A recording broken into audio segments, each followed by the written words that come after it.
Yo yo, welcome back to Legend of the GLORIO Heroes, your number one with a bullet Legend of the Galactic Heroes recap podcast. I don't think have we seen a single bullet in Legend of the Galactic Heroes so far. It's all exactly, been lasers. so ours is the first. It's the number one bullet. And we're here to discuss space politics and chew bubblegum. And I'm all out of gum. As always, I'm your gumless host, Gee. And who better to do this podcast with me than my stalwart travel companion, Iro? I'm the one with all the bubble gum, but I don't have any ass to kick. Well, that's fine. So really, who better than us two as one duo? Yes. But, so we might as well just get right into it. Yeah. This trio of episodes, I don't know if I call it interesting, actually. You know, I usually say this is an interesting trio of episodes, but interesting I almost feel like in perhaps a different way. Yeah, I almost feel like this is a good set of episodes. It's a good trio. It's a decent set. I think this is the first set of episodes that has felt like quote unquote filler for Legend of the Galactic Heroes. I don't know if it's necessarily filler, but maybe just a little predictable. Maybe it feels like it's filler as in any given. Yeah, that's what I mean. Like any given lengthy show will have episodes that. Sure. I mean, I don't know if I'd necessarily call it filler. I feel like these episodes do have plot relevant stuff. Yeah. It's just, compared to bombs like the Earth Cult. Feel like this trio of episodes not necessarily as exciting in that regard, but nonetheless, it's our duty to discuss it. So let's just get right into it. So this week. Yes. Iro, why don't you let our fans know what episodes we're talking about? Covering episodes 22, 23, and 24. So it's 22, Courage and Loyalty. 23, Goldenbaum is felled. And 24, Whose Victory? Indeed, whose victory indeed. That's just one of the many questions we might discuss in this podcast. I don't know, check back in about an hour. I'll probably have forgotten that bit. So... let's roll into episode 22. We open up with our friend Boris Konev on a Fazan ship. He has been intercepted by our other friend Kircheis, who is patrolling space and, doing good shit while blowing up rebels. Right. And so, they did mention when we were first introduced to Boris Konev that Earth supposedly exists on the other side of the Empire. Indeed. Or something like that. And so... I guess they're just traveling through Empire space to get to Earth when they stumble upon Kircheis. And, Kircheis being Kircheis is like, all right, cool, you guys are free to go. And we get a good line, or perhaps a tragically foreboding line that people as kind as Kircheis do not live long in this kind of era. Yeah. This is just maybe the first of many of, shall we say, these kind of lines related to conveniently all of the most morally good characters in this show. Which, I don't think Legend of the Galactic Heroes is necessarily cynical. It's certainly not as bitter and mean-spirited as, say, Game of Thrones can be sometimes about, honor only gets you killed in the end. It's never quite like that, but I think there's maybe a healthy bit of skepticism of how far you can go purely on the moral high ground. Mm-hmm. But pretty minor points, I think. Kind of, basically this is just a little bit of the episode to be like, hey, what's Kircheis up to? And winning 60 battles in a row over the past 4 months with 0 losses. I begin to wonder if Kircheis is the one that Yang actually needs to worry about. But I feel like that would be an interesting fight, just two very honorable, just humanitarian generals going at it. But at the same time, they would never want to fight like that, right? It would be a horrible waste of life, so it would never happen. They would just all have some tea and then go their several ways. Indeed. But basically, the point of this little plotline is just, where's Kircheis? And more specifically... Kircheis is not with Reinhard. Right, how far away from Reinhard is he? And what does that mean for Reinhard? Because that's maybe the meat of our next couple of episodes. Yep. But anyways, We go back to the so Royanthal, another one of Reinhard's, many pretty commanders, has This was a retreated from the Shangtao sector right. after a brief fight with Merkatz. There's a real good line here where he's basically like, "I don't want to bother with this. I'll let Reinhard do it." There's a healthy. I'll let my boss handle this. Yes, there's a healthy degree of awareness in Reinhard's cabinet, so to speak, that I can appreciate. But so we basically get the idea that even if Merkatz maybe isn't the fucking stone cold tactical super killer that is Reinhard or Kircheis, he is still he could still competent soldier. He's a competent leader. He can put up a fight, and as long as he has the resources and people pay attention to what he tells them to do, he can at least fight on even ground. But unfortunately, he is aligned with the Lipstadt League, where listening to people who know much better than you do seems to be not in style right now. Dreadfully short supply. Nobody wants to listen to Merkatz. No, because Littenheim has this bright idea that he's going to take basically like half their fleet and go fight Kircheis, because that's how they're going to win the rebellion, apparently. Yep, and clearly. Once again, you just kind of feel for poor Merkatz here. He's just like, God, are you kidding me? Are you kidding me? The shit I have to deal with. Here's the thing, right? We don't ever think Merkatz could have seriously won this whole rebellion, but no. Based on the kind of vibe I get from Merkatz is, I think Merkatz could have fought a long enough and hard enough war of rebellion that it would maybe force Reinhard to take more losses than he'd like to. Yeah. Like, he's at least that competent. But when Merkatz is surrounded by idiots. Right. It's that thing of like, we were talking about, man, if only Yang was in power, then he wouldn't have to deal with all these idiots. But turns out that if you're still in power, if you're surrounded by nothing but idiots, it's still equally hard to get anything done. Indeed. So Littenheim takes his 50,000 ships or whatever out to battle Kircheis. And his logic is, I have 50,000 ships, they have 40,000 ships, clearly I'm gonna win. Right, because 5 minus 4 is 1, and as not like that wouldn't be horrible odds to work with in a war, not like it wouldn't be horrible to return to your general and be like, don't worry, my 5 guys killed their 4 guys, by the way, I'm the only one left. It's almost cartoonishly stupid, but spoilers, Kircheis blows Littenheim the fuck out. Yeah, Littenheim tries to retreat from the battlefield as he's losing, and sees his own supply line in the way, and orders his troops to fire on his own supply line to get them out of the way. Because through his own people is the quickest way out for him. And look, I've played a lot of strategy games in my time. I've read up a lot on military history. I would never say I'm some kind of tactical strategic genius, but I think somewhere in my first 5 commandments of basic tactics, maybe I would write down, don't shoot your own dudes. Like, seriously, don't shoot your own dudes. It's a really bad idea. Yeah. I might go so far as to say that's top 3 rather than top 5. Maybe, yes.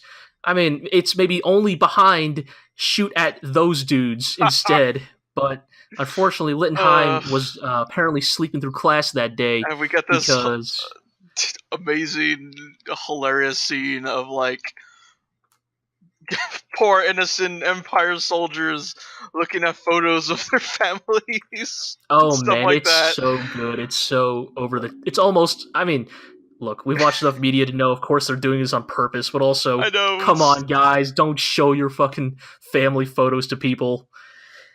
But unfortunately, funny. He does, and the supply fleet is almost completely decimated.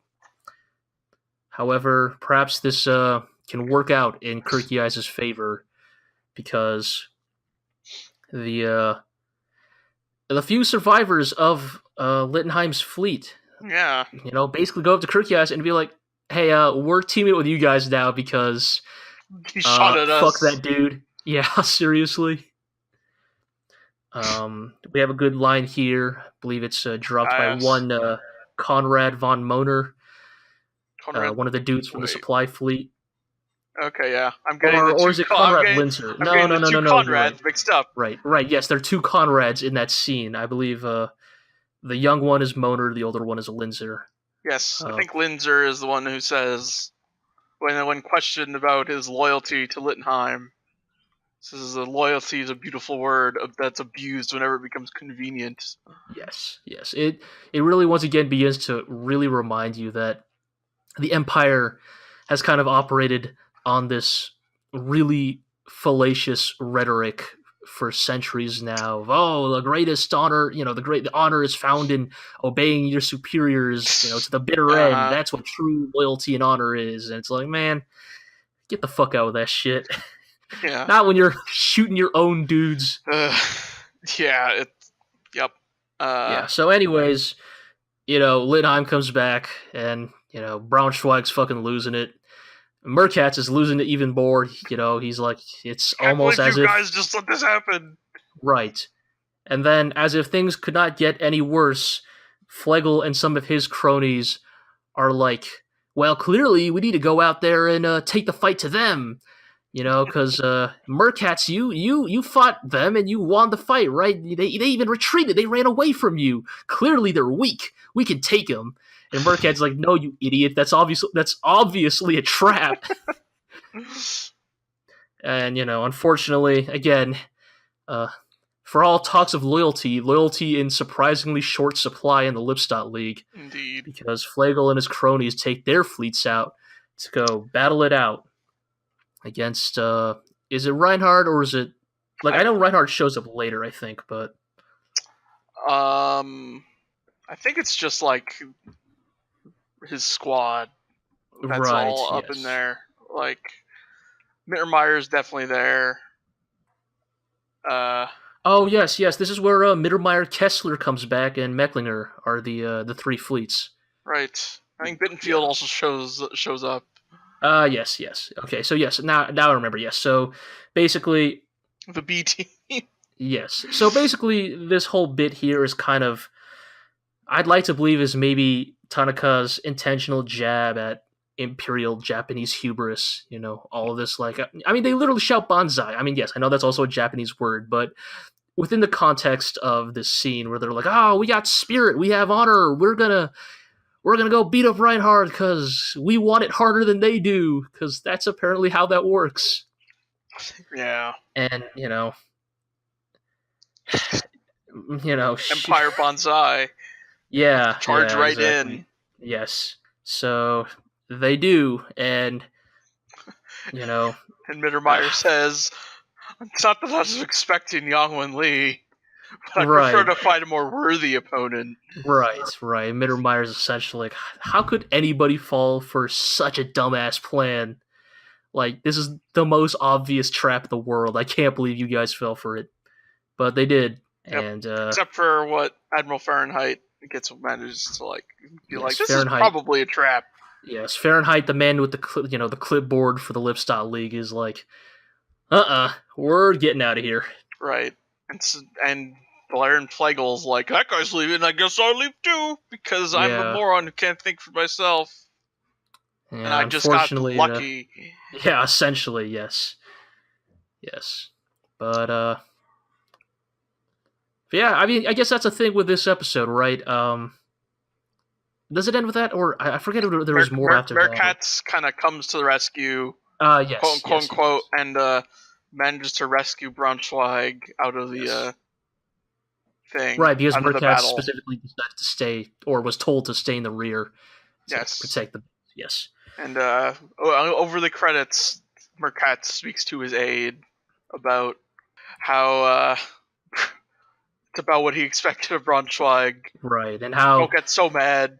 He's ill. He's ill with an illness bred from 500 years of privilege for the nobility. Yes, it's a very good line. And I think it kind of gets the core of what this episode basically is. It's just the Lipstadt League are these nobles who are just so detached from reality. They're so detached from like anything, really. Like these are human beings who maybe completely unironically are running purely on just delusion and rhetoric.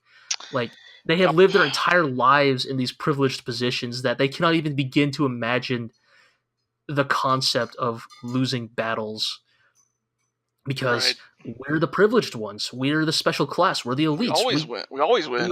Right. Like it's our nature to win. Like how could we lose to Reinhard? He's of lower birth than us. Like I can't even begin to imagine it. And it's something, all right. It's right on the like edge of too cartoonishly evil, but then also considering recent events.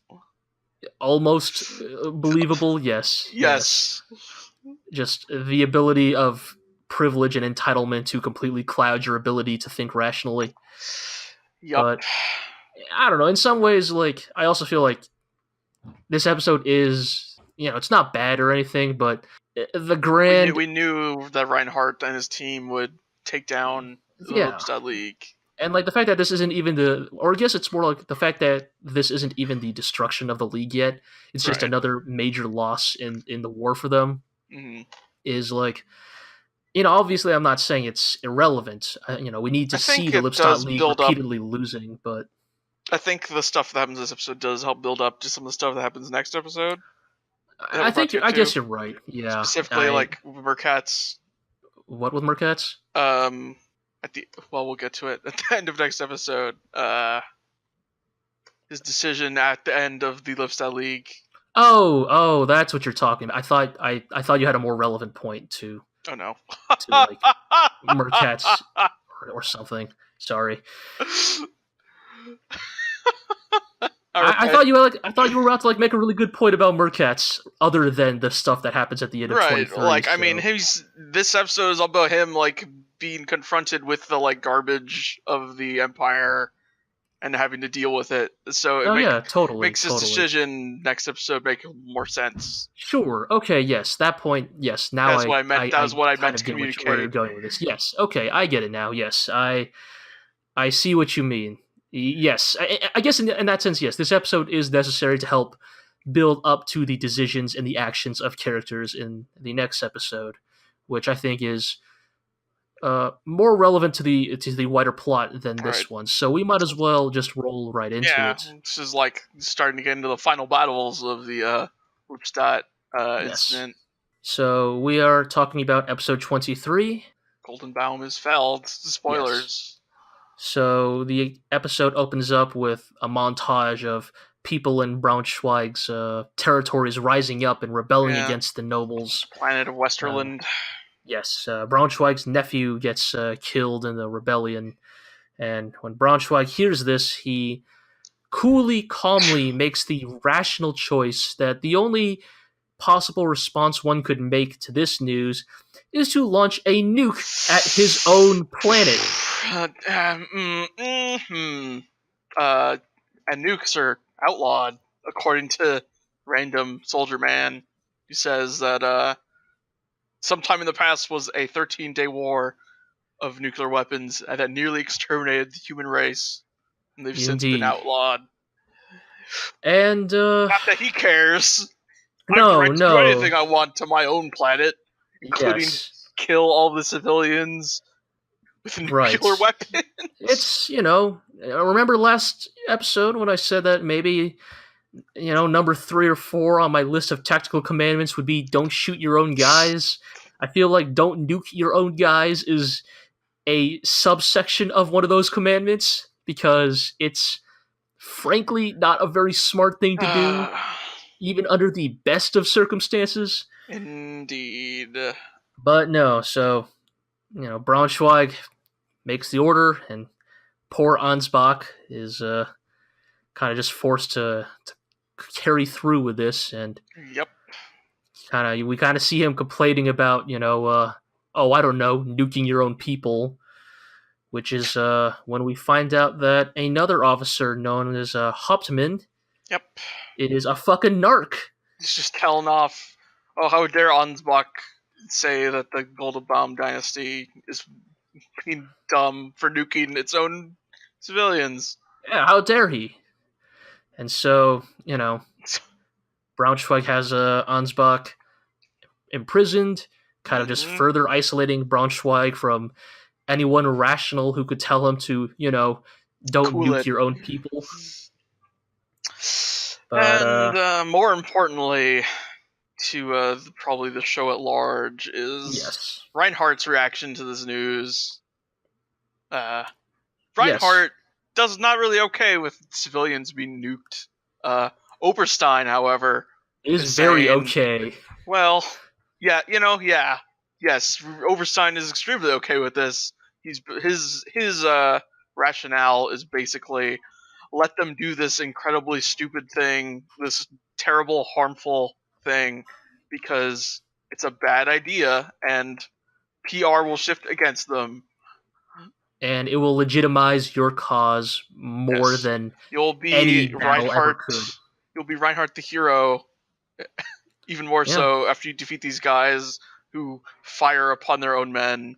And if this plan sounds suspiciously familiar, that's because over at the FPA, one Shenkop basically suggested the same thing to Yang. And I think this scene specifically, contrasted with that one, more than anything else, is, I believe, at least for me personally, the definitive the definitive statement on the difference between Yang Wenli and Reinhard. Right. And who they are, like, fundamentally as people. Because Reinhard basically debates with Oberstein about this. He's saying, these are the reasons we shouldn't do this. I don't think you're quite right. Needs of the many versus needs of the few. Human lives can't be calculated like that. But really, even though Reinhard vocally opposes this, the fact of the matter is that he still weighs the options. And by the end of the debate, he defers taking a side. He defers making a decision. Right. He defers from taking action. In fact, he says, "Oberstein, leave me be. I'm going to. I will decide at the last minute. I will decide later.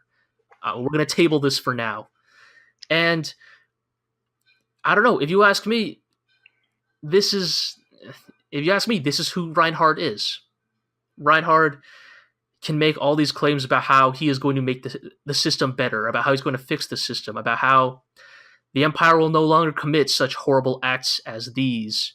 But when push comes to shove, when someone like Oberstein suggests something that, yes, maybe quote-unquote objectively benefits him, but is horribly selfish and horribly morally unethical. Yeah. Like, I'm not going to get into the old, moral philosophy of this shit, but if you know that they're going to be nuked and then you do not take actions to stop it, because not doing so would benefit you later. I'm sorry, my dude, that we generally consider that evil. We generally call that evil. It's not cool. No, and here's the thing. Later in the episode, they kind of try to wash Reinhardt's hands of it, but at the end of the day, the fact of the matter is he did not say no to Oberstein. And I think that is the difference between him and Reinhard and Yang. Like, when Shenkop suggested this to Yang doesn't even, weigh it for a moment. Yang doesn't, pause and consider. Yang just immediately says to Shenkop, no, we're not doing that. Yep. I will not carry out that plan. Is democracy so fragile? I don't want to hear any more about this, basically. Yeah. He basically refuses to hear out Shenkop any further. And and to Shenkop's credit, he also, is I serve a good man. Yeah, basically. But I think that also establishes a good contrast between, as we joked, last podcast, that Shenkop is like the Oberstein of Yang's team. But really, if you contrast Shenkop and Oberstein, when Shenkop gets told off, Shenkop's basically just like, okay, you know what, Yang, you're right. We'll do this the right way. You're my commander, and I'll follow your orders. And Oberstein, on the other hand, I mean, fucking what little Oberstein devil on does his shoulder. Oberstein Oh yeah, and basically goes behind undercuts the Reinhard's back. orders. He basically just undercuts Reinhard. Basically, Reinhard is like, or I mean, yeah, because after Reinhard says, "Leave me, I'll think about this." You said the nuke is going to come in 6 hours, right? And Oberstein's like, "Yes, 6 hours." Yeah. So here's my question. I was not 100% clear on this. Did Oberstein lie that it was going to be 6 hours, knowing that it was actually going to be within 4? Because he does send the probes and makes like the camera probes and says they need to arrive within 4 hours. And then they see the explosions and he's like, "Oh, sorry, Reinhard, the attack was early." So my question is, did Oberstein just straight up lie and say it was 6 hours to cause this to happen? I guess that's a thing. It's hard to say without explicit confirmation one way or another. But the way Oberstein operates and the kind of person Oberstein is, based on what we've seen so far, I don't know. I could see him doing it. Like I don't want to just say, "Oh, he definitely set it up like that," but he had the insider information. Yes. I think Oberstein being Oberstein, it doesn't feel in his character to make a mistake like that. I feel like Oberstein would not report 6 hours unless he was absolutely sure it was 6 hours. Because I'm saying Oberstein's a lot of things, but incompetent, I don't think. Yeah, that's what I'm saying. Yeah. So you're saying that he lied about it being 6 hours rather I guess than that's the thing. mistaken. Without them explicitly coming out and saying it, it's hard to say for sure, but I would be willing to believe that. Yes, I would be willing to believe that Oberstein knew it was coming in 4 hours, said 6 hours to kind of get a probe on Reinhard's reaction. And basically, Oberstein lets Reinhard's own indecision and lack of a definitive answer do Oberstein's work for him, basically. Yeah, because if he does it that way, then one option is Reinhard agrees that they should just let the citizens die, and then there's no problem. Or Reinhard doesn't agree, and in such a case, Oberstein set it up so they die anyway, and they can benefit from it. I don't know. Maybe they'll reveal that later. I just feel like 22. But I feel like that is entirely within Oberstein's capability, based on what we've seen so far.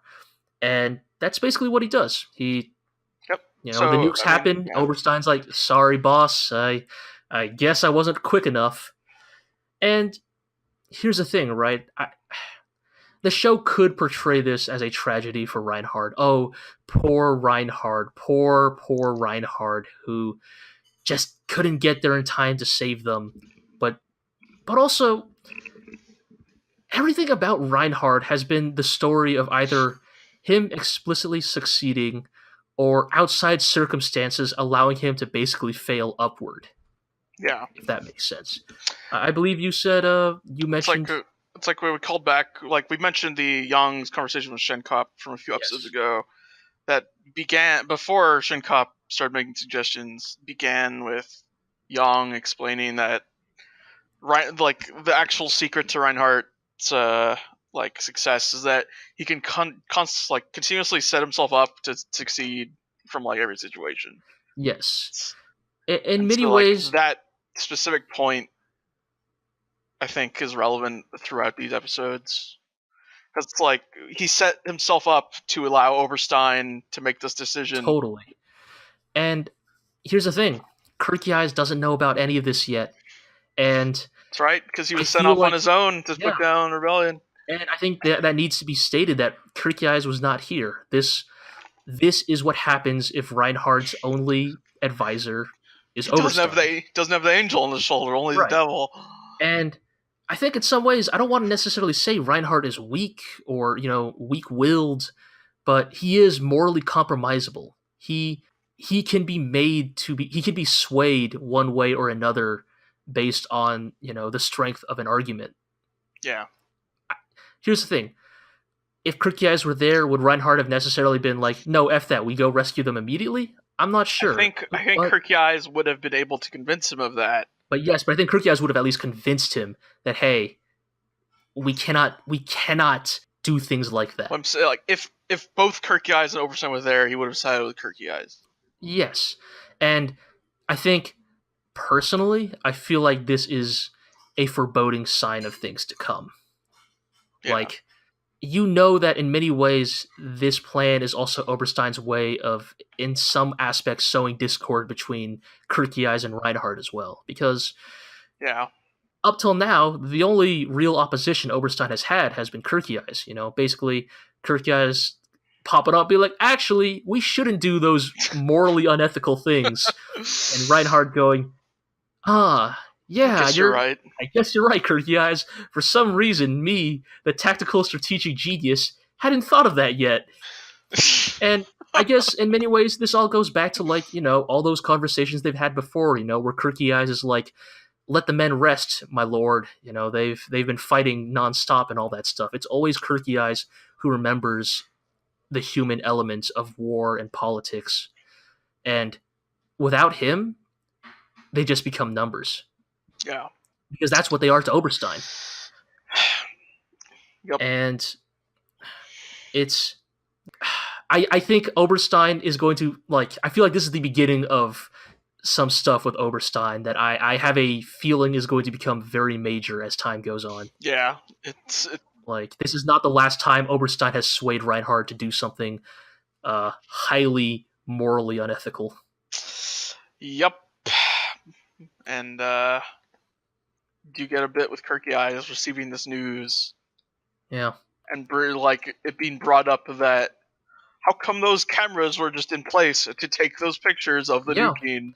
It's almost as if the situation was set up to benefit as much as possible from it. And that's kind of all we get of it, though. We just kind of get this hint that there might be a reckoning coming.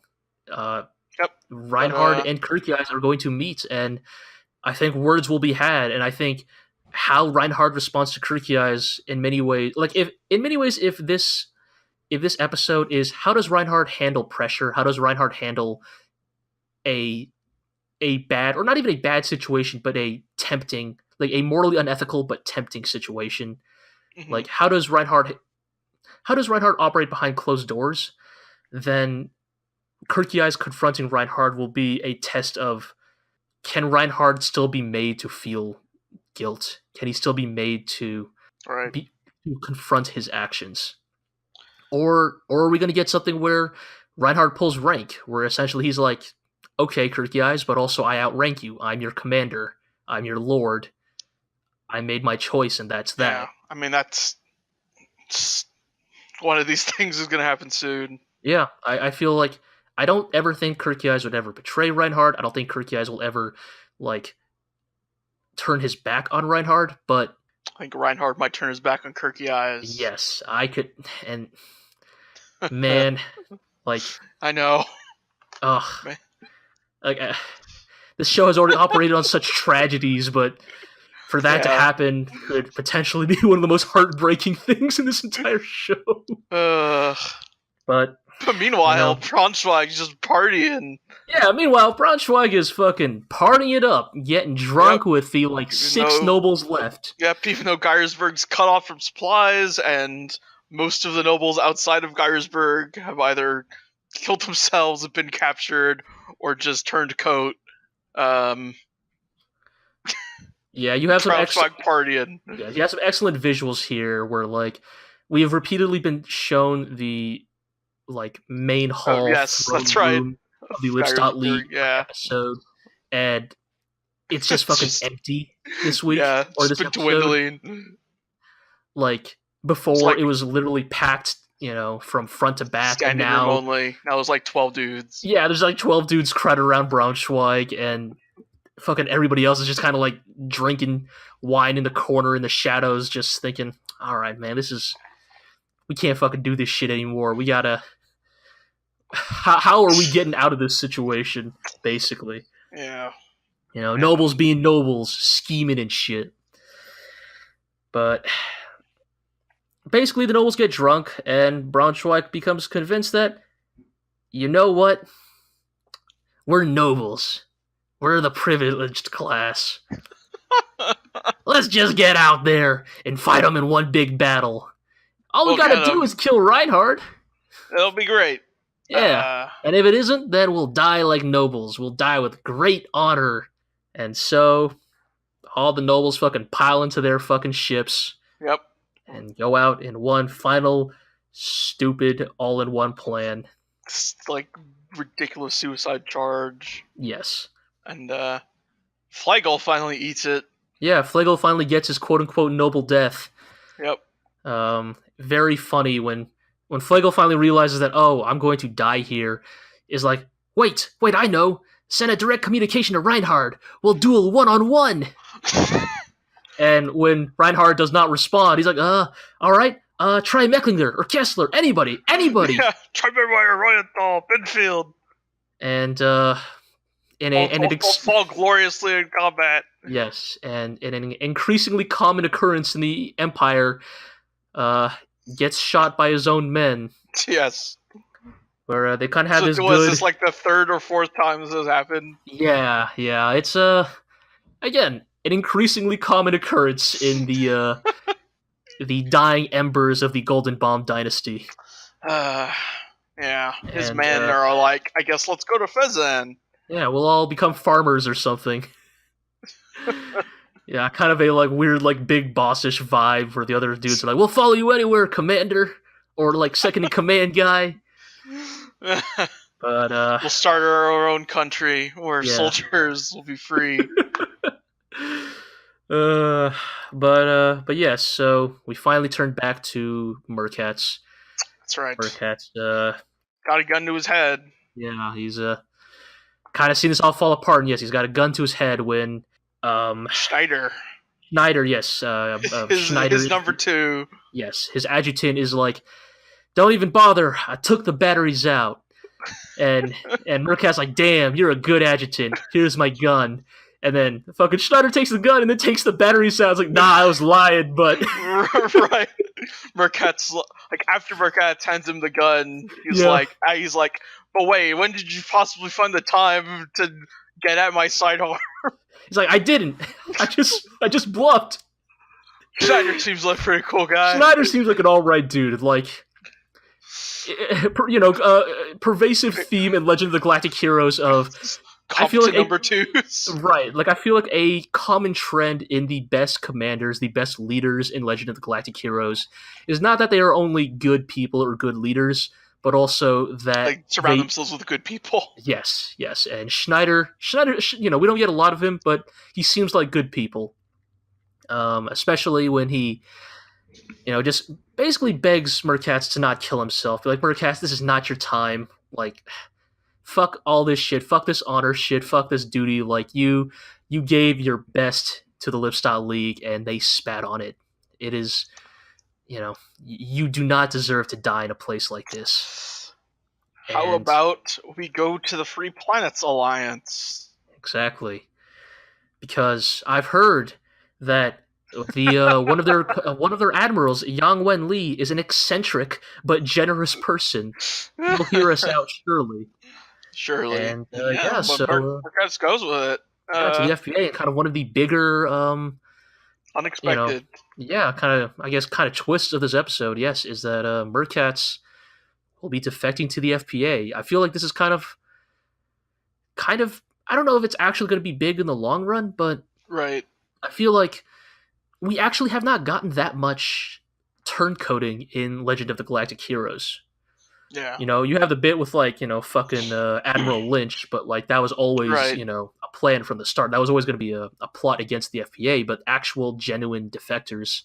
Right. I guess, like, the Rosenritter... Right, the Rosenritter are kind of, like, the one example of it, but, beyond that, surprisingly not as common as you might think, but yeah, so we will see where that goes. Meanwhile, Braunschweig still hanging out in his... freaking throne room. And... Yeah, Braunschweig is pathetically losing it, Yep. We get Ansbach, freed from his prison, and Ansbach's basically like, Or, you know what, man, I feel like, speaking of competent number twos, I feel like Ansbacher is a similar situation where he is too good for Braunschweig because, Just about anyone's too good for Braunschweig. I mean, yes, but what is it? Braunschweig's basically like, oh my god, they're coming for me, they're going to execute me, and Ansbach's like, yes, they are, my liege. There's only one way out of this. It's suicide. You're just gonna have to kill yourself with grace and dignity, because whatever they subject to you, they capture you alive, is going to be far worse. By the way, I prepared this poison before I suggested this. Yes, here's the poison wine, which in some ways, look, obviously Braunschweig deserves this, but I have to say, hell of a number two to know that, you're up against the wall and your only way out is death, and to have been so well prepared for this, to be like, here you go, like, I already prepared it for you. Like, you can see it, like, the dude holding it up to the side for like a minute before. Yes. It's very good. But yeah, so then Braunschweig's actually, can't even go through with that. Can't even go through with killing himself. Gotta hold him up and ram it down his throat. Begs for his life, begs Ansbach to let him go, that he'll give him all of his property, blah, blah, blah. And just like, what's her name? It's been too long. So it's like Countess Benemunde. Yeah, Benemunde. Just like Benemunde, just kind of dies this very over the top, very melodramatic, but also very pathetic death. Just force fed poison. But he does ask Ansbach to make sure he takes down Reinhard one day. Yes, and Ansbach swears that he will. And again, just Ansbach is too fucking good for you, Braunschweig. Like, Ansbach has fucking no reason to live up, to make good on your promise. But also, based on what little we've seen of Ansbach, I feel like he's also the kind of guy who would actually make good on that. So, we'll see where that goes. And at least Reinhardt's squad takes over Geiersburg Fortress, and the Lippstadt League has been put down. Yeah. But yeah, so that's kind of the end of episode 23. It's end of the Empire's coup arc. In many ways, it kind of feels like, I guess it's a thing, right? In many ways, this episode felt like, or this and the prior episode kind of, the reason why I felt like they were just, what's the word? Kind of just going through the motions is because, obviously this was going to happen. And, as we see with the FPA's own, victory over, the rebels, it goes by much quicker because there's kind of this already resigned acknowledgement that, we were always going to win, But Young can do it. Of course. Well, that's what I mean. If Young could do it, then Reinhard most certainly could have, and in far fewer episodes than we did. But, there were some important stuff there, especially with, like, the Oberstein Reinhard stuff. Kind of not to go off on too much of a tangent here, but you did write a line in your notes. Yes. Told me to remind you of. Yes, and the reason I'm bringing it now is because I wrote it down at the very bottom of my episode 23 notes. That's right. So, Yoshiyuki Tanaka wrote Legend of the Galactic Heroes in, what was the late 70s? Late 70s, early 80s. Early 80s, my bad, early 80s. And, It came out in like 82, 83. Yes, 82, 83. But I think he said, like, part of it had been sitting in the trunk for a few years. For, like, years, yeah. So, this almost lines up perfectly with the time period then, because whether intentional or not, I begin to wonder if Oberstein as a character is meant to be Yoshiyuki Tanaka's own wrestling with the real-life figure of Henry Kissinger, who, if you're not familiar with, was not only Secretary of State, but also, I believe, Secretary of Defense for both Nixon and Jimmy Carter. He was a, shall we say, controversial Cold War politician. To give you an idea, if you're not super familiar, on one hand, he won a Nobel Peace Prize that perhaps arguably he did not deserve, which maybe hints at my own feelings on the matter of Henry Kissinger. There are other people, including many historians and academics, who would say that Henry Kissinger is a war criminal and is only alive today because he is an American war criminal. Had he been Had any of the acts he committed been in the name of any other nation on this planet, the man would either be rotting in a prison or buried 6 feet under. Yeah. Again, like when he won the Nobel Peace Prize, people on the Nobel Committee resigned in protest. Yes. He is a controversial figure, but perhaps more notably, specifically related to Oberstein, is that Kissinger practiced the political theory of Realpolitik, the one spelled with a K.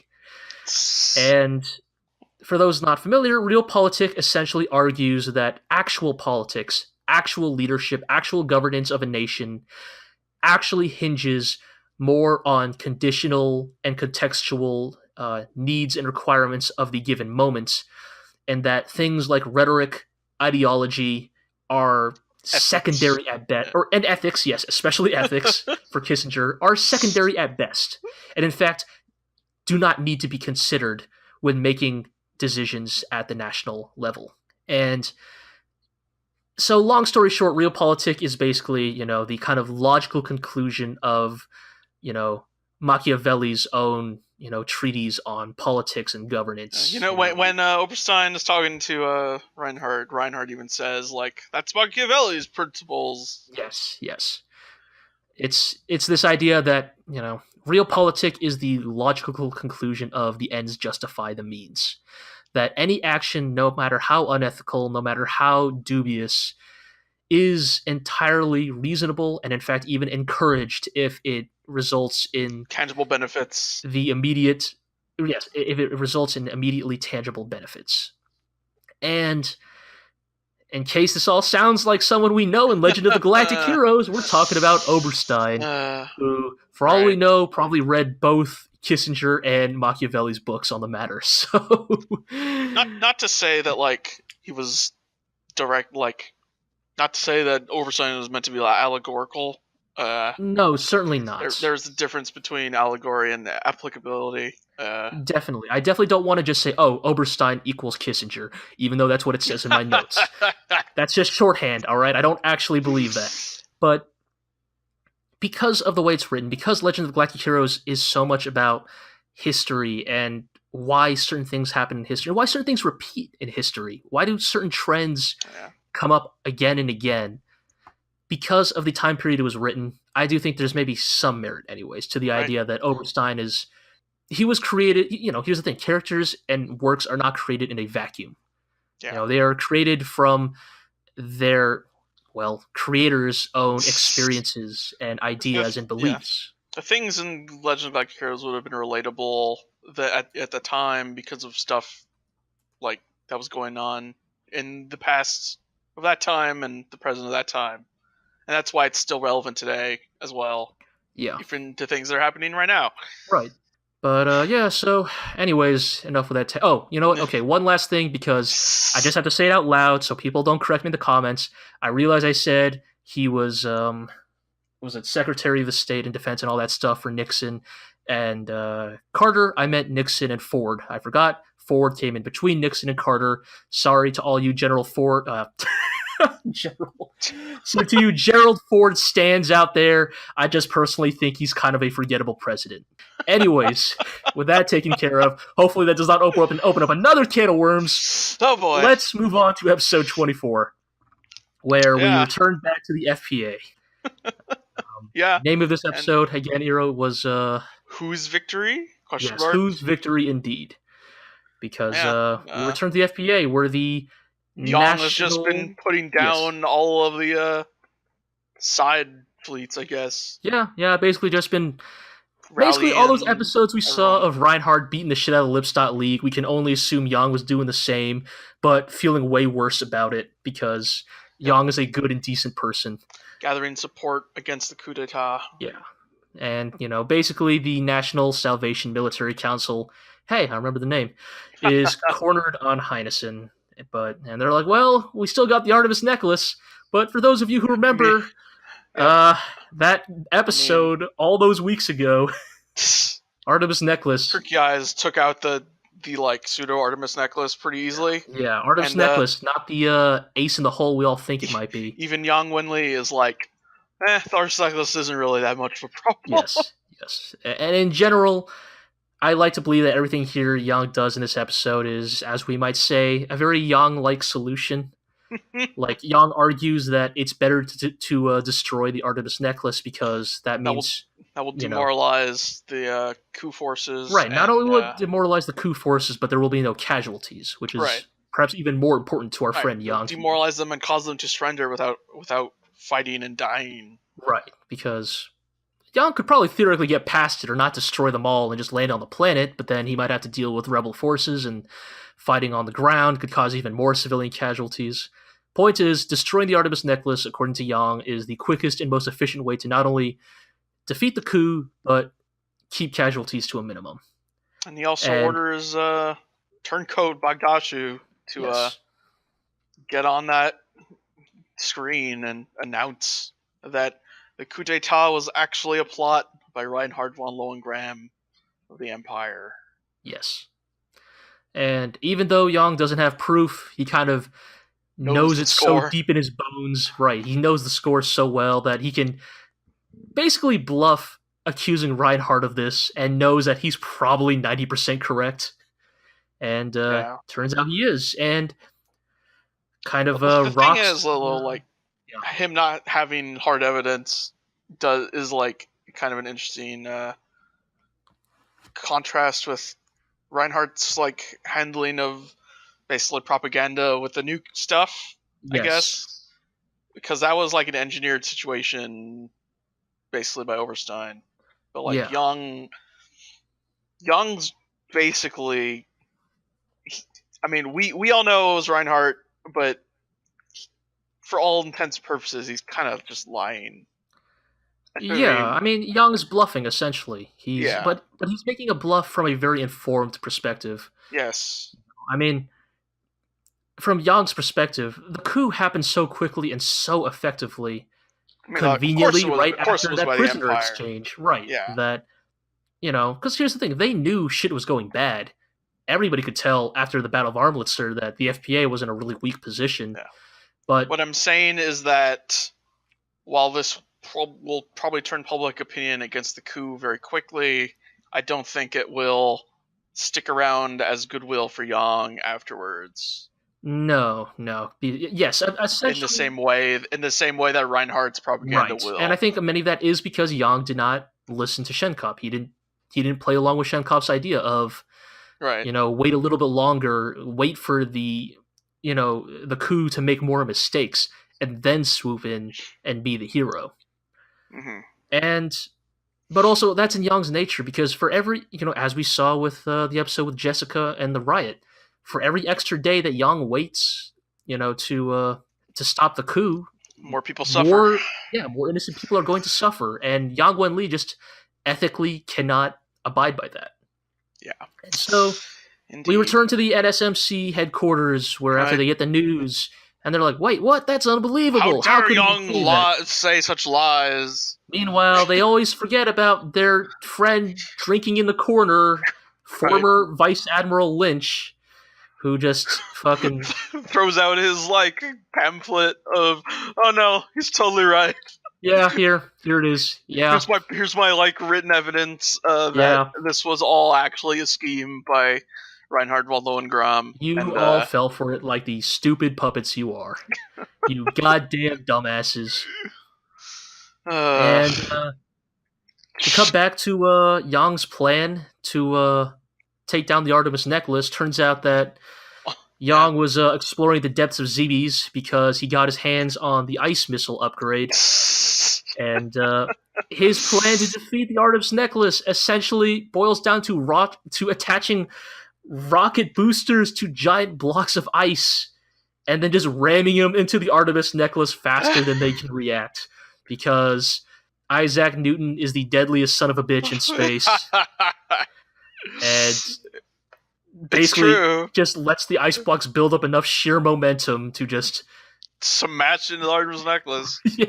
Apparently, we all calculate the trajectories so that there would be no debris raining down upon Heinesen, but don't worry, Yang Yang considers all the angles. So he does say this was based off of the tradition of FPA founder Ale Heinesen, who I guess they escaped the Empire in spaceships made out of ice. Yes, they did mention that. Which, do you want me to elaborate any on that? Because what little I did read of the first novel, before deciding I should stop, did detail this. Oh, you know what? Okay, I have some questions about how they made spaceships out of ice. So I guess the idea was a brief, overview of it. I guess the idea was a bunch of slaves were like ice mining on some like extremely cold asteroid. Sure. And Ale Heinessen was like, this really, really giant chunk of ice won't sublimate, won't melt or anything in the vacuum of space. So if we just carve out the inside and strap some rockets to it, we can fly away and then like harvest raw materials on the way until we're far enough away to escape the Empire's clutches. And so they did that, and it took like 60 years before they found a planet that they could land on. That's where they founded the FPA. That planet is a lot dumber than I expected. Like, did they... I mean, I guess the thing is, like, if they brought in, like, engines and life support and all that stuff into the ice block, I guess that makes sense. Right. But also, like... I guess the idea was that it wouldn't show on, like, trackers and stuff. Sure. That part, I kind of get that part, actually. That part makes the most sense of, we disguise our ship as an iceberg so that, they never even know to look out for it. It's more the, like, how you fit a ship, the things that are required to make a ship run into an ice block, and then how do you make that ice block sustainable for 60 years? I guess it was very large. It was a very large block of ice. Okay. Oh, yes. Like, hundreds of kilometers in every direction. Okay, all right, fine. That explains it all. Yes, it was a very big block. Yes. As the Croc so eloquently stated in that one episode of Batman the Animated Series, it was a really big rock. Good times. But yeah, so it works perfectly. Meanwhile, Shen Kop's like, do we really need to destroy all of them? And Yang was like, yeah, just do it. Whatever. Just do it, yeah. It doesn't really matter. I mean, it really doesn't. I remember all those episodes back when we were talking about, oh man, if the Artemis Necklace can be beaten easily. That's right. We were so worried. We were so worried about that, months ago.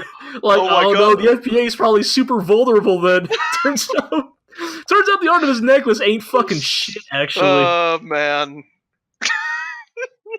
So yes, they win. The Green Hill surrenders, but before he does. Or, he actually, is he, I don't think he's even the one who verbally surrenders, because first he's like, actually, we gotta fucking deal with this Lynch fellow over here. He suggests that they should all surrender. Right, he suggests that they surrender, but I don't think he actually... he suggests that we need to make sure there's no evidence that this was actually started by Lowen Graham. Yeah. Everyone pulls guns on Admiral Lynch. Where fucking Green Hill shows he has the worst fucking aim of anybody in the FPA, because he literally cannot hit Lynch from like 6 feet away. Meanwhile, Lynch, apparently quite a good shot, just gets him right between the eyes. Lands a fucking headshot on Green Hill like it was fucking nothing. Which, I don't know. Yep. Poor Frederica, I guess. That's really all I can really say about this. Yeah. So they take away Lynch and Green Hill's corpses and destroy the pamphlet. The evidence. Yeah. And then I think it is Captain Evans shows up on the comms to officially surrender. What a motherfucker. To Yang. And what a piece of shit this guy is, because Evans basically makes this whole spiel about how, Yang, you're just a despot. How dare you falsely accuse us of being agents of the Empire? Right, like how dare you accuse us loyal soldiers of the FPA? We were just trying to get rid of the politicians. We were just trying to get rid of the corruption. And Yang has a good line here about how essentially corruption isn't just...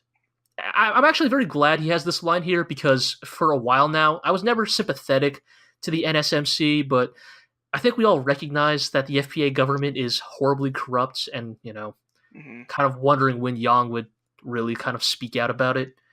So Yang basically says here that corruption isn't just individual corruption, but the real corruption of democracy is the systematic destruction of free speech itself and the ability to criticize those who are corrupt. And when that is taken away, that is the true corruption of a democracy. Yeah. And yeah, so the coup comes to an end. Yang lands and frees Bucock from house arrest, where we see Bucock dressed in his excellent 3-star pajamas. They look like pajamas to me. I think it's just a shirt. I know you say it's just a shirt, but also they kind of look like pajamas to me, and they also have 3 stars on the shoulders.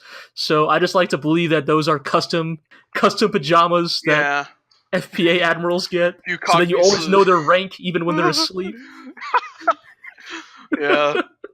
Yeah, Bucock's just like, oh yeah, I guess I should have listened to you a little more carefully. Maybe he should have, but unfortunately, what's done is done. It's we get really kind of it's just kind of that sad situation that Yang kind of speaks about itself, where he was forced to kill Admiral Greenhill, a man that was almost like a father to him, and for what? To save the life of none other than Job fucking Trunit. What a motherfucker. Who is hanging out with the Earth Cult. Yeah, they kept him hidden during the coup d'etat, except also, like, weren't they kind of involved? Wasn't the Earth Cult also kind of, in some ways, implicated in parts of the uprising that started this whole thing? Yes, of course. And, obviously, I think we're in a situation where who is using who, Job Trunit and the Earth Cult, but for now, it seems the two are allied. Yep. And we got some good old Job Trunit shakes Young's hand in front of the paparazzi. Yang once again falls for the shaking hands with politicians trick, which, maybe you have to do because of public appearances, but also you think by this point in the show, like you think Yang would be better at avoiding these extremely incriminating looking photos. Yeah, and we do instantly cut to Yang washing his hands. Yes, excellent. Like, again, let it be said, sense of humor the show sometimes. Yes, good sense of humor, because yes, we have a shot of Yang, nervously shaking hands with Job Trunit, and then immediately cutting to him washing his hands in the sink. But more important than that is he gets news from Julian that someone very important wants to speak with him at Iserlohn. And who other than our friend Merkatz, who has successfully escaped from the Empire in the chaos of the fall of the Lipstadt League. Yeah. And wants to speak with Yang Wenli, and Yang Wenli specifically. And, we kind of get a bit of a conversation here at the end where, Yang's cabin is like, well, can we trust him? It might be a trap. Right. Fuck, the last prisoner exchange we did, look what that did to, the FPA. Mm-hmm. But Yang thinks we can trust Merkatz. He lays out some pretty decent reasons for why. Lays out some good reasoning that, hey, if Merkatz was actually trying to fuck us over, like, it would be a better prepared. Yes, would have been better prepared for this. Like, he's a little too desperate, and the way he's presenting himself is the way only somebody who is in a desperate rush would be. So Yang decides to take the risk and trust Merkatz, because, as they say, if the FPA does not get its shit together soon, Reinhard will come destroy us all with great dignity and dreadful grandeur. Which is the most Reinhard fucking statement I've ever heard in my life. Yeah. Also, Shenkot just ordered an forensic autopsy on Greenhill's corpse. Yes, this good bit I forgot to mention, yes. Shenkop kind of knows the score. Shenkop, when he hears, Greenhill killed himself, is like, really now?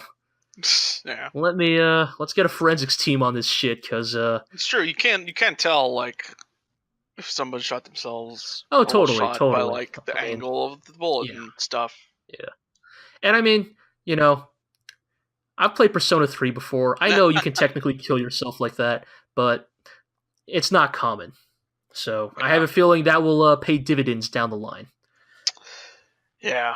But yeah, and so that's kind of where we stop here with, at episode 24 with Yang and Reinhard having both successfully retaken their respective countries. Yeah. Both coup d'etats have been put down. Kind of back to square one, just lots more people are dead. Yeah, I mean, it's, almost like the Battle of Armelitz, or almost like the battle at the very first 2 episodes of this show. I guess it's not quite right, because there's new changes in leadership. Oh, yes. Like, I guess basically Lord Ruler at this point of the Empire. Oh, totally. I mean, I think that's a thing, right? Like, and now Job Trinick has, like, even greater control over the government. Yes. Yeah, sorry, go ahead. I think in many ways this show is about how, for better or worse, the more things change, the more they stay the same. It's still assholes in power. It's just a lot of people dead now. More people dead now. A lot of good people are dead now. And it's interesting. These battles keep going on. These battles between the FPA and the Empire keep happening. And they keep having to reach some kind of equilibrium to prevent, one side from just completely overtaking the other. At least, not yet anyways. But it does make you wonder where this is all going.